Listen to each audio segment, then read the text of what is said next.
ये जानना कि प्रेडिकेट होता क्या है। प्रेडिकेट में हमने उसने आपको डेफिनेशन के साथ बताया था, ठीक है। What is said about subject in a sentence, आज हम कह सकते हैं which is said about subject in a sentence is called parts of predicate. उसे क्या बोलते हैं? पार्ट्स ऑफ प्रेडिकेट बोलते हैं, या हम उसे प्रेडिकेट बोलते हैं। अब पार्ट्स ऑफ प्रेडिकेट के तहत अगर हम लोग पढ़ते हैं, हमने आप लोगों को उसने बताया था कि सबसे पहले जो टॉपिक हमारा आता है वो टॉपिक हमारा क्या है? वर्ब। कौन सा टॉपिक है? वर्ब। और इस वर्ब को हमने आपको डिवाइड भी करके बता दिया था कि जब भी कभी हम वर्ब पढ़ते हैं किसी सेंटेंस में, तो हम हेल्पिंग वर्ब किसके रूप में पढ़ते हैं? Helping verb and main verb के रूप में। एक चीज और बताया था, ये जो हेल्पिंग वर्ब और मेन वर्ब है ना, हेल्पिंग वर्ब कभी हमारी वन हो सकती है, कभी टू हो सकती है, कभी थ्री भी हो सकती है। क्योंकि सबसे अधिक हेल्पिंग वर्ब अगर किसी टेंस में होती है तो फ्यूचर परफेक्ट कंटीन्यूअस टेंस में होती है। किसमें? फ्यूचर परफेक्ट कंटीन्यूअस टेंस में होती है। क्योंकि फ्यूचर कंटीन्यूअस टेंस में जो हेल्पिंग वर्ब होती है विल, हैव और क्या होता है? बीन। मतलब helping verb first, helping verb second, helping verb third. कितनी बार हेल्पिंग वर्ब होती है ना? तो अब इसको हमको समझना है, तो अगर कभी वर्ब का जिक्र किया जाए, हमेशा अपने दिमाग में ये मान के चलिए तो हेल्पिंग वर्ब भी उसके अंतर्गत हो सकती है, मेन वर्ब भी उसके अंतर्गत हो सकती है, या helping verb first second third भी हमारी हो सकती है। लेकिन कभी अगर निगेटिव एडवर्ब हमको यूज करना होता है, वो या तो मेन वर्ब से पहले आता है या हेल्पिंग वर्ब और मेन वर्ब के बीच में आता है। अगर हेल्पिंग वर्ब मेन वर्ब के बीच में आता है, जैसे मान लीजिए यहाँ पर नॉट लगाया गया, नो लगाया गया, नेवर लगाया गया, ठीक है कि नहीं? नेवर लिखा गया या ऑलवेज लिखा गया। अगर मान लीजिए ये चीज हमको लिखनी है, नॉट, नो, नेवर, ऑलवेज, तो इसको हमेशा हम फर्स्ट हेल्पिंग वर्ब के बाद यूज करते हैं या हेल्पिंग वर्ब और मेन वर्ब के बाद यूज करते हैं। क्लियर हो गया? इसके बाद हमारा अगर हम मानते हैं पार्ट्स ऑफ प्रेडिकेट में पहला पार्ट हमारा वर्ब होता है, तो दूसरा पार्ट या तो कॉम्प्लीमेंट आएगा, क्या आएगा? कॉम्प्लीमेंट। अगर कॉम्प्लीमेंट नहीं आता है तो हो सकता है ऑब्जेक्ट आएगा।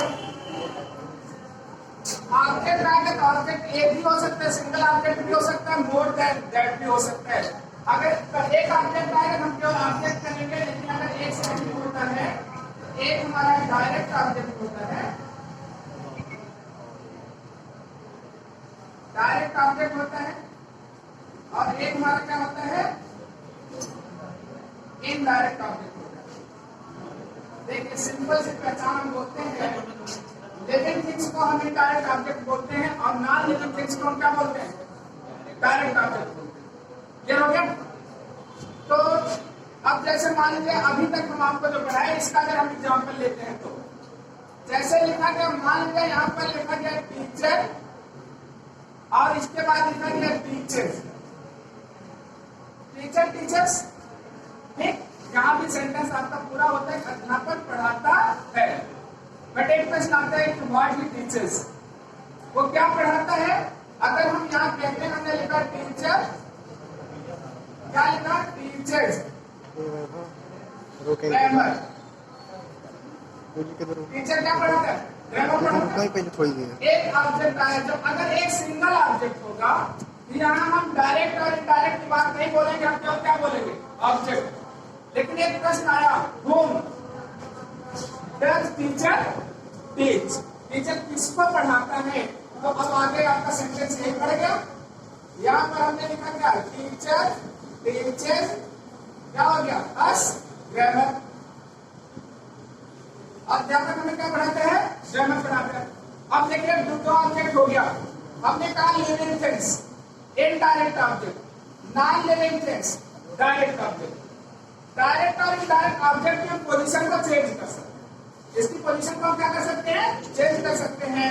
अगर हम यहाँ चेंज करेंगे तो हो जाएगा टीचर टीचर्स ग्रामर, क्या हो गया? To us, teacher teachers grammar to अस।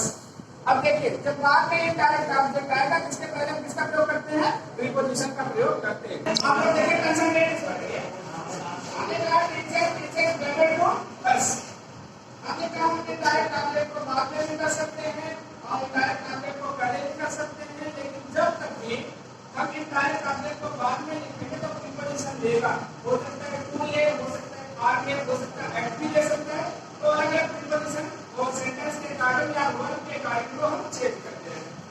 यहाँ तक तो हमने जिक्र किया आपका किसका जिक्र किया, वर्ब का और ऑब्जेक्ट का, ठीक।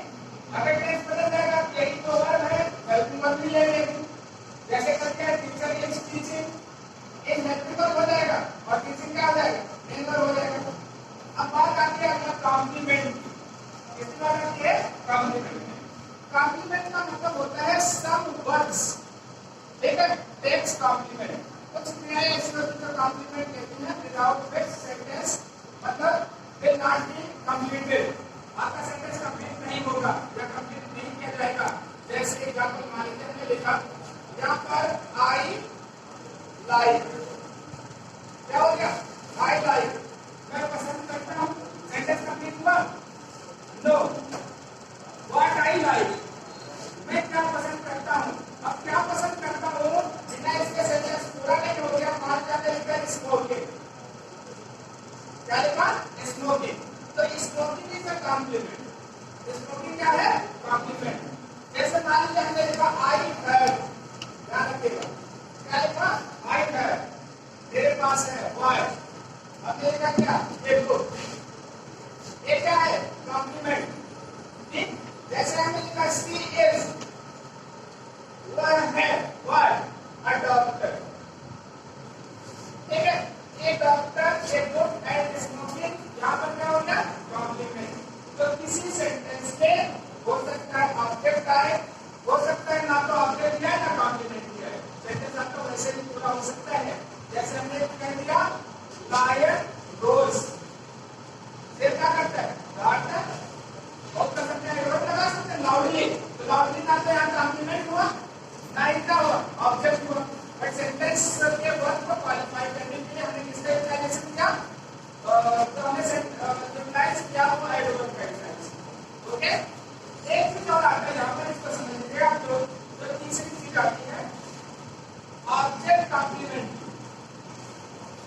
क्या आता है, ऑब्जेक्ट कॉम्प्लीमेंट,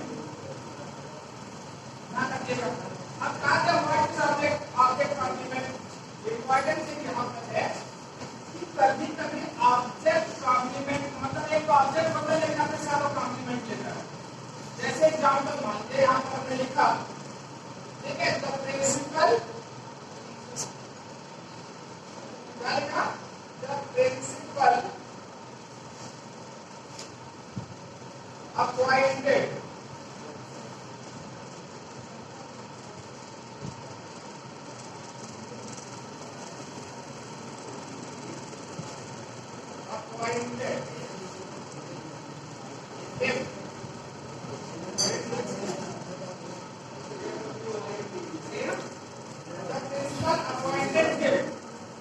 प्रिंसिपल ने उसे नियुक्त किया, अपॉइंटेड हिम वन, इसके बाद एक ऑब्जेक्ट जरूरत पड़ेगा, समझ लीजिएगा, अपॉइंटेड हिम, यहाँ तो ऑब्जेक्ट भी लगा है लेकिन अभी सेंटेंस हमारा पूरा नहीं किया गया, हम अपॉइंटेड हिम मॉनिटर, ठीक है, ऑफ द क्लास, क्या नियुक्त किया, क्लास का मॉनिटर, यहाँ पर मॉनिटर जो हुआ एक क्या हो गया, इस ऑब्जेक्ट का कॉम्प्लीमेंट, इस ऑब्जेक्ट का क्या करना, कॉम्प्लीमेंट। तो टोटल हमारा सेंटेंस पैटर्न बनता है, क्या टोटल सेंटेंस हमारा पैटर्न बनता है। जैसे आप लोग को हमने बताया था, तो देखिए हम सबसे पहले क्या करते हैं, पार्ट्स ऑफ सब्जेक्ट को मतलब तो हम उसको अरेंज करते हैं, उसके बाद हम किसको अरेंज करते हैं, पार्ट्स ऑफ ऑब्जेक्ट को अरेंज करते हैं, पार्ट्स ऑफ मतलब प्रेडिकेट को अरेंज करते हैं। देखिए हम सिंगल रूप में आपको बोलते हैं, एक यूनिवर्सल फार्मूला मान लीजिए आपको, वो यूनिवर्सल फार्मूला आपका यही है कि सबसे पहले हम डिटरमाइनर यूज करेंगे, आपको डिटरमाइनर्स के बारे में बताए भी थे, इसके बाद हम एडजेक्टिव यूज करते बाद हम हेड वर्ड यूज करते हैं। क्या यूज करते हैं? Head word. हेड वर्ड के बाद आपको बताया गया था एडजेक्टिवल फ्रेज हम यूज करते हैं। एडजेक्टिवल फ्रेज, एडजेक्टिवल फ्रेज के बाद हम यहाँ पर हेल्पिंग वर्ब यूज करते हैं। अगर जरूरत पड़ते हम नॉट का प्रयोग करते हैं। नॉट का मतलब कोई भी निगेटिव और पॉजिटिव वहां हो सकता है। ओके, इसके बाद आपका मेन वर्ब आएगा। मेन वर्ब के बाद आपका यहाँ पर हम इनडायरेक्ट ऑब्जेक्ट पहले लिख रहे हैं। इनडायरेक्ट ऑब्जेक्ट आएगा, इसके बाद डायरेक्ट ऑब्जेक्ट आता है, ठीक है। और इसके बाद हमारा क्या आता है? ऑब्जेक्ट कॉम्प्लीमेंट हो सकता है। क्या हो सकते हैं? Object complement. क्लियर हुआ? ये आपका एक यूनिवर्सल फॉर्मूला है। अब यहीं पर एक चीज और आपसे जानते हैं वो क्या है कि कभी कभी सेंटेंस हमारा क्लास का काम करने लगता है। किसका काम करने लगता है? क्लास का। अगर क्लास का काम करेगा इसका मतलब एक सेंटेंस में एक से अधिक क्लास हो जाएगी। जब एक से अधिक अगर क्लास होंगे तो वही वो दूसरे क्लास के साथ हमारा लागू हो जाएगा। वो क्लास के साथ कैसे लागू होगा इसको समझते हैं। मान लीजिए अगर इसी के पहले हम व्हेन वाई लगा दिए या इसके बाद हम दैट जोड़ करके कुछ लिख दिए तो हमारा दूसरा क्लास बन जाएगा। दूसरे क्लास में भी फिर एक फार्मूला हमारा क्या हो जाएगा? लागू हो जाएगा। समझ आ रहा है नहीं? ये जो टॉपिक है टोटल आपका ना, यही टोटल टॉपिक आपके सेंटेंस पैटर्न का आधार है। चाहे आप फ्रेज बनाते हैं, चाहे क्लास बनाते हैं, चाहे सेंटेंस बनाते हैं, सब में ये फॉर्मेट आपका क्या होगा? लागू होगा और कंप्लीटली लागू होगा। ठीक है कि नहीं? तो इसको आप लोग पहले नोट कर लीजिए अच्छे से। इसके बाद फिर आगे इससे रिलेटेड चीजें आप लोगों को क्या कर रहे हैं? बताने वाले हैं। लेकिन सबसे पहले इसको यूनिवर्सल फार्मूला को नोट कर लीजिए विथ एग्जांपल। ओके, तो लिखिए आप लोग सबसे पहले लिख लीजिए इसको।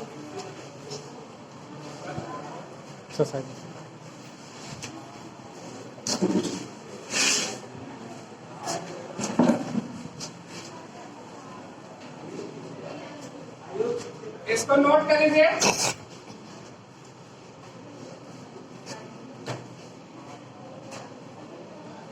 शायद उसी तक आप लोगों को यहाँ तक हमने बताया भी था। अब इसको आगे मान लीजिए डिफरेंट करना है। ये फार्मूला है, आप लोग इसको नोट कर लीजिए, ठीक है। तो अच्छे तरीके से देखिए, लिखिए, समझिए। अगर कहीं पर प्रॉब्लम क्रिएट होती है तो उसको पूछिए कि एक्सरसाइज कॉपी बनाइए और उस एक्सरसाइज कॉपी को अपनी अकाउंटिंग को क्या करिए, जहां भी जरूरत हो तो उसको नोट करिए।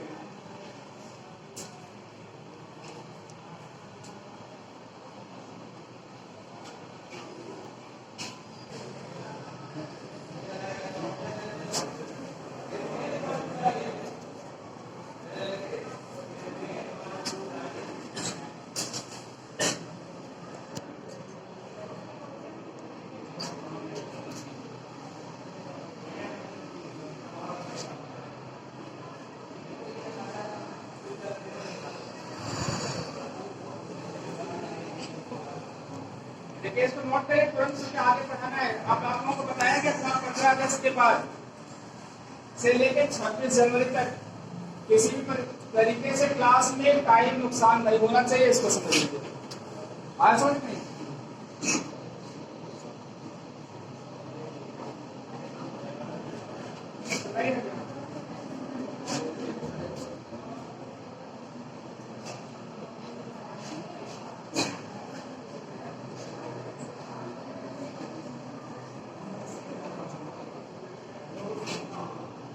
विनय, ये विनय,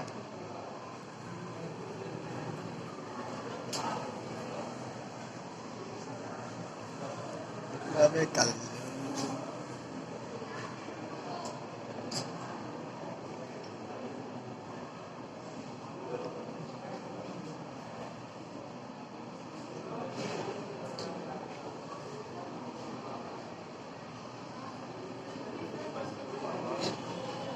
नहीं क्या